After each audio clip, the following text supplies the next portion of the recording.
원수를 사랑하라. 오리를 가자면 심리를 가라. 오른밤을 치거든 왼밤도 내밀어라. 달라는 자에게 인색하게 계산하지 말고 내어주어라. 이거는 있을 수 없는 일입니다. 누구에게 원망 들을 말이 있거든 네가 먼저 가 사과해. 그걸 풀고 와서 예배드려. 제사가 가장 우선인 줄 알았더니 제사보다 우선인 것은 사람과의 관계를 풀고 오는 것이 우선이다. 그런 강론을 들을 때 그 밑에 있던 이스라엘 그 유대 사람들은 혼란해졌을 거예요. 이건 도대체 너무 놀라운 얘기야. 어떻게 저런 얘기를 할 수 있어? 이렇게 의아한 지금 표정으로 보고 있어요. 근데 주님이 그 마당에 탁 짚은 말씀이 있어요. 누구든지 나의 이 말을 듣고 행하는 자는 그 집을 반석 위에 지은 지혜로운 사람 같으리니 이랬어요. 이 지혜롭다라는 용어는 분별력, 통찰력이 뛰어나다 이런 얘기예요. 그 사람이 있는데 두 종류의 사람이 있다. 건축가다. 근데 건축가가 두 종류의 사람이 있는데 한 건축가는 모래 위에다가 집을 짓더라. 한 건축가는 땅을 파고 돌이 나올 때까지 판 다음에 거기다가 주춧돌을 세우더니 거기다 집을 짓더라. 이거는 저 멀리 밖에 있는 사람들이 아니라 지금 교회 안에 있는 예수님 품에 있는 제자들을 향해서 주시는 말씀이에요. 문제는 25절과 27절에 걸리는데 비가 내리고 창수가 나고 바람이 불어온다. 그 집에 부닥친다. 근데 무너지지 아니하나니 이는 주초를 반석 위에 놓은 까닭이다. 한편 27절은 비가 내리고 창수가 나고 바람이 불어 그 집에 부딪힘에 무너져서 그 무너짐이 심하더라. 똑같이 집을 지었는데 어느 쪽이 빨랐을까요? 어느 쪽이 쉬웠을까요? 다시 생각해 봅시다. 어느 쪽이 더 고생했을까요? 누가 더 어려웠을까요? 경비 지출은 누가 컸을까요? 비교할 수 없어요. 한쪽은 후딱 지었고 한쪽은 어렵게 늦게 천천히 고생 엄팡해서 지었어요. 근데 집을 짓는 게 문제가 아니고 그 집을 어떻게 유지해 갈 것이냐가 더 중요한 거죠. 맞죠? 지금 이 말씀을 듣는 모든 사람이 한 가지로 말합니다. 아이고 참 말도 안 되네. 누가 모래다가 집을 짓노? 그 지금 세상 말이라 하나. 그런 말도 안 되는 이야기를 다 그렇게 듣고 있을 텐데 문제는 뭐냐? 그렇게 말하는 그 사람이 자기 인생은 모래 위에 집을 짓는 것처럼 살아간다는 겁니다. 이게 문제입니다. 이 말씀을 듣고 있는 이 수많은 예수님 앞에 있는 사람들이 이해는 됩니다. 모래 위에다 집을 짓어. 그럴 리가 있냐? 그 바보도 아니고 누가 그런 짓 하겠어. 그러니 비가 내리고 큰 물이 홍수가 밀라치고 막 폭풍우가 내리치면 그놈 집이 견디겠나? 그건 홀랑 없어지지. 이거 말도 안 되는 거지. 누가 그런 짓을 하겠어? 하는 그 사람이 놀랍게도 자신의 인생은 모래 위에 짓는 집처럼 허술한 신앙생활을 하면서 가고 있다 한 거예요. 오늘 이 말씀을 들으면서 우리는 고민해야 할 문제가 있어요. 내 신앙은, 내 삶은 모래 위에 올려 있는지 이 견고한 주초 반석 위에 세운 집을 지금 짓고 있는지 그 선택을 우리가 해야 되는 거예요. 쉽게 말해서 이 이야기를 지금 이쯤 들으면 여러분 중에 혹시 누구라도 모래 위에다 집 지으러 간 사람 있겠어요? 없겠어요? 그런 어리석은 일을 하질 않을 거야. 그리고 누가 그 홍수가 나고 비가 내리고 바람이 몰아치는 환란이 오기를 기다리겠어? 그걸 고대한 사람이 어디 있겠어? 그런데 그런 일은 있습니다. 우리 인생을 살다 보면 반드시 비가 내리고 창수가 몰아치고 여러분 큰 폭풍과 몰아쳐 내 인생을 송두리째 쓸어갈 만한 그런 거대한 사건들이 있을까요? 없을까요? 이거는 피할 수 없는 숙명이라는 거예요. 근데 그때 문제는 그런 위기가 오는 것이 문제가 아니라 어떻게 준비했느냐에 따라서 결과물이 달라진다 하는 거죠. 좀 이해되십니까? 그러나 우리는 이 말씀을 듣고 어떻게 해야 할 것이냐? 가장 안전한 건 뭐냐? 반석 위에 집을 지어야죠. 맞습니까? 예수님은 좀처럼 어려운 이야기를 안 하세요. 너무 쉽게 이야기를 하세요. 가능하면 비유를 대면서 이렇게 이해를 시키고 가세요. 그냥 고차원적인 얘기를 신령하게 막 하나님 수준으로 해놓고 듣든 말든 네 책임이야 이렇게 하신 적이 없어요. 꼭 그걸 이해하고 분석해야만 이해할 만큼 그렇게 복잡하지도 않아요. 너무도 쉽게 간편하게 딱 비유를 해서까지도 이해를 시키시는데 문제는 우리가 복잡하게 듣는 거예요. 오늘 어린아이에서 노년의 이기까지 지금 모래 위에다 집질래 돌멩이 위에다 집질래 한다면 100% 모래 위에다 집 짓는 사람 한 명도 없었기라. 여기 중에 누가 나가서 집터를 닦는다고 모래 버슬버슬한 모래 위에다가 집을 가만히 올려놓으려고 막 하다 목수 대서 망치질하고 있으면 전부 다 지금 쇼 하나 하고 다 웃을 거라. 근데 민망하게도 우리의 신앙은 모래 위에 집을 짓는 것처럼 하는 분이 많습니다. 오늘 이 말씀을 듣고 깨달아서 지혜로운 우리 가족이 다 되시기를 원합니다. 그러면 어떤 것이 모래 위에고 어떤 것이 반석 위에냐면 하나님의 말씀 앞에 100% 순종하고 행하는 사람. 이 사람은 반석 위에 집을 짓고 있는 사람입니다.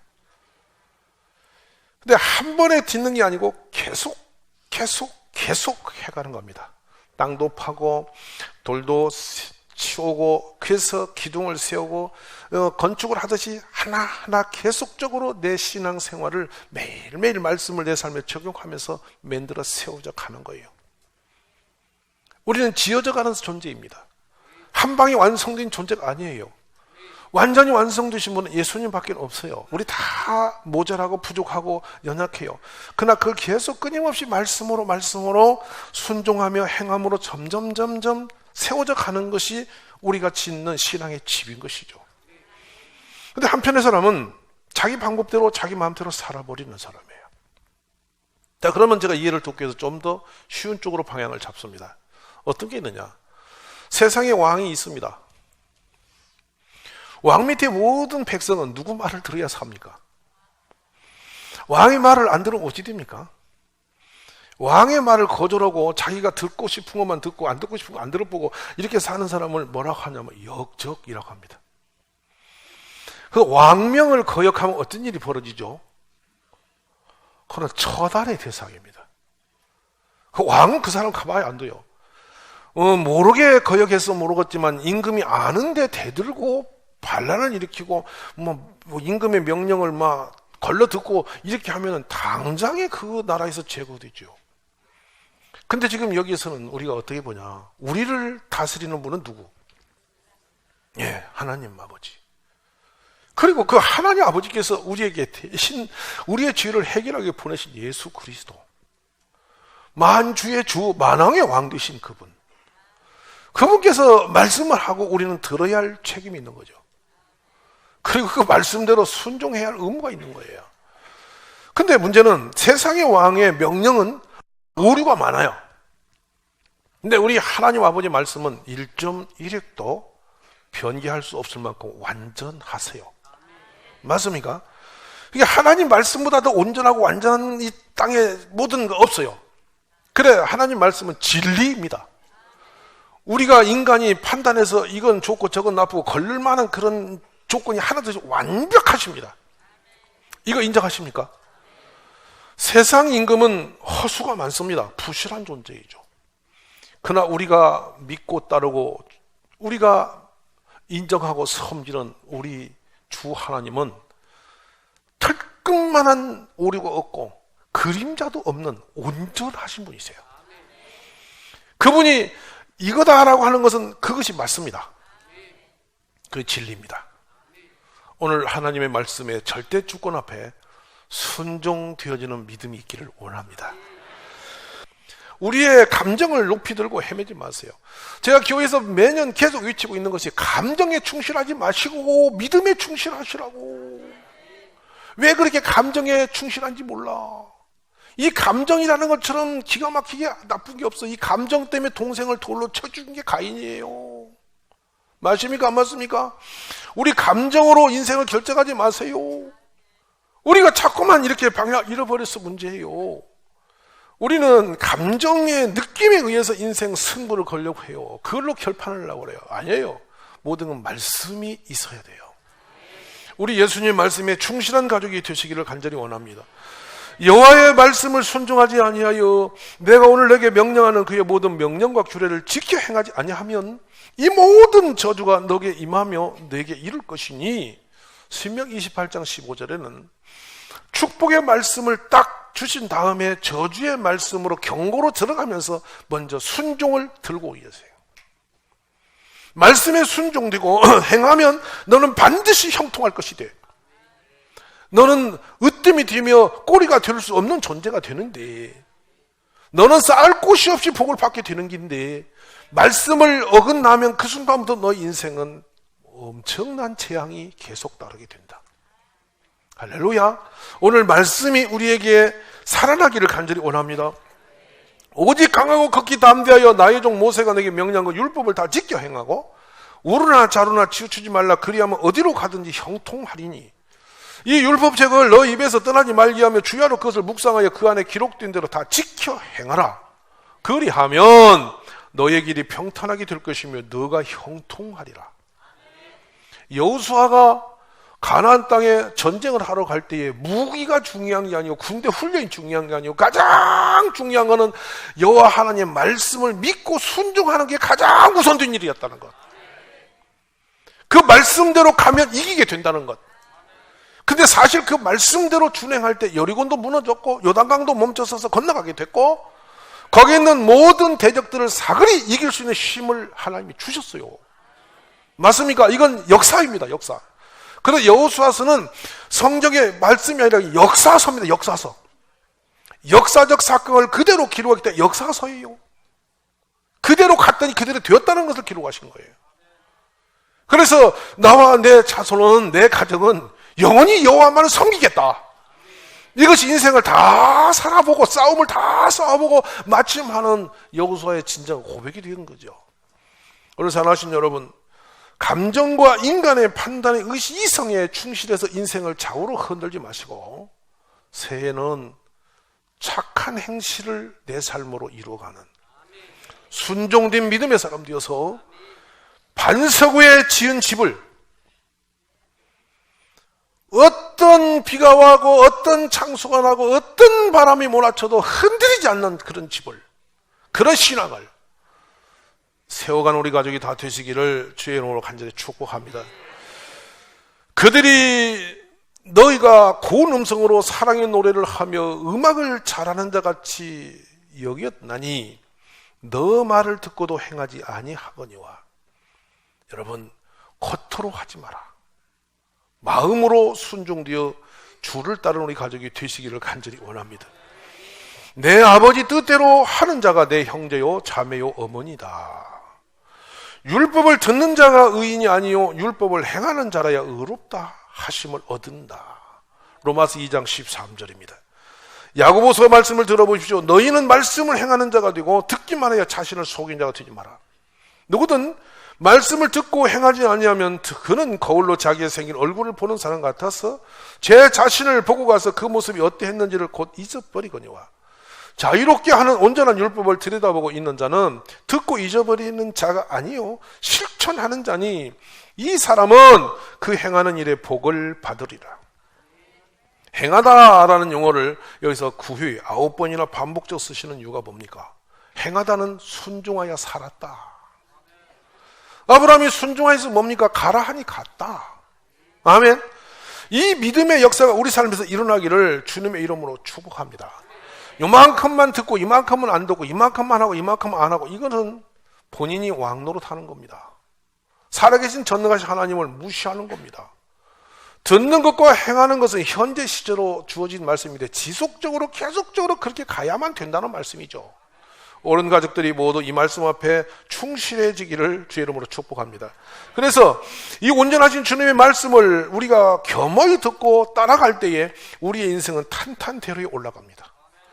여기 나온 한 말씀을 우리가 돌아볼까요? 그러면 어떤 말씀들을 우리가 순종해야 되냐? 오리를 가자면 심의를 가주라 했어요. 사랑하신 여러분, 내가 힘이 없는 약소 국가인데 정복군 노마가 우리나라를 지배했습니다. 집에 했는데 그가 와갖고 내가 부지런히 커피 갈 길에 있어 막 하는데 일어 스탑 일어 그걸 불러놓고 너는 내 짐을 지고 나하고 가자 이러면 무조건 조건 없이 오리는 가야 식민지 백성의 의무사항이에요. 여러분 열불이 날까요 안 날까요?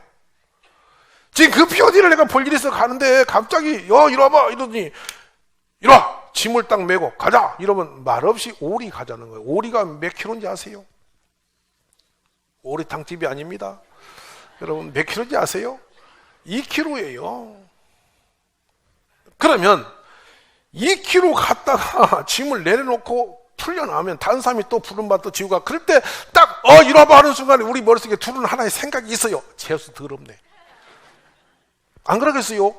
왜 나노? 왜 하필이면 내가 또 잡힌노? 근데 대다수 힘이 센 사람을 잡을까? 약한 사람 잡을까? 제가 로마 사람이라면 아무래도 좀 짱짱한 사람 잡지 않겠어요?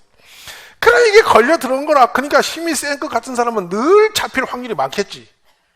맞습니까? 안 맞습니까?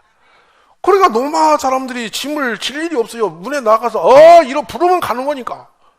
근데 예수님 뭐라 하십니까? 이렇게 열불나는 그 판국에다 대고 너는 그러면 기도하여 저쪽을 날려버리다. 네가 세게 기도하면 로마군이 약 사그러져 버릴 거다. 이렇게 하지 않고 또 내가 세게 기도하면 짐이 가벼워질 거다. 이렇게도 하지 않고 네가 세게 기도하면 짐을 홀랑 내가 건져다 줄 거다. 이렇게도 않고 심리 가라. 이게 믿음입니까? 그래 심리를 가서요. 오리 가라는 거 아예 그냥 얻어맞는 김에 더 간다. 심리를 가서요. 가서 이제 문제는 어디 오냐. 심리 갖다 딱 내려주고 올 때가 문제입니다. 여러분. 그 뜨거운 광야에 먼지 퍽석거리는 동네에서 신발도 없는 시대 아닙니까? 십리길을 짐을 짊어다 주고 맹없이 갖다 잡혀가지고 다시 돌아올 때 십리길을 터벅터벅 걸어올 때 기분이 할렐루야? 야 오늘 운 텄다.